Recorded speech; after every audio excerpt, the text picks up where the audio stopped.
सत्यासाठी सज्ज, अन्यायाविरुद्ध जागरूक। आपण पाहताय महादूत न्यूज। महाराष्ट्र राज्यातील पहिले असलेल्या नापणे धबधब्यावरती काचेच्या पुलाचा मंत्री नितेश राणे यांच्या हस्ते लोकार्पण सोहळा संपन्न झालाय।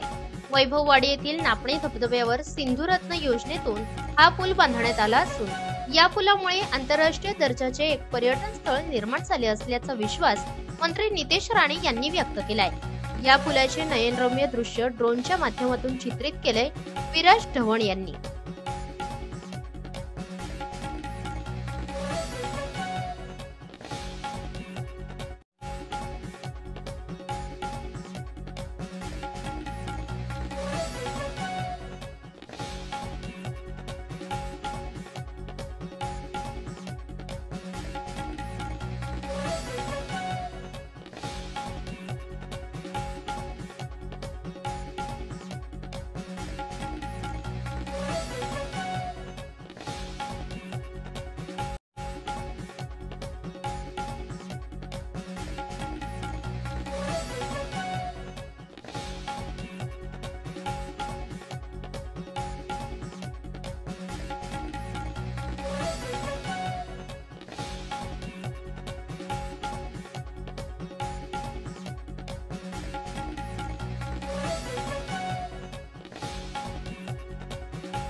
शेरपे आणि नादवडे या तिन्ही भागाला जोडणारा आमचा हा सिंधुरत्न अंतर्गत तयार झालेला महाराष्ट्रातला पहिला काचेचा पूल, त्याच्यामुळे आमच्या या धबधबा या पूर्ण परिसराला आज एक आंतरराष्ट्रीय दर्जाचा एक पर्यटन स्थळ या निमित्ताने तयार झालेला आहे।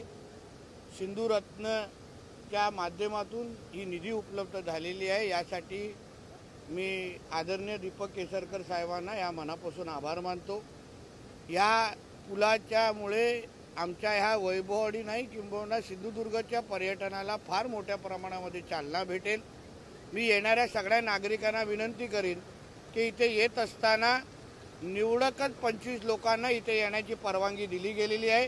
होमगार्ड आणि पोलिसांचं फार बारकाईने लक्ष आहे, म्हणून इथे येताना आनंद लुटताना सगळ्या बाबतीची काळजी घेऊनच या पुलावर यावं आणि आनंद लुटावं एवढं आवाहन आपल्या माध्यमातून करतो। आज मुख्यमंत्र्यांचा वाढदिवस आहे आणि याच दिवशी आज हा पहिला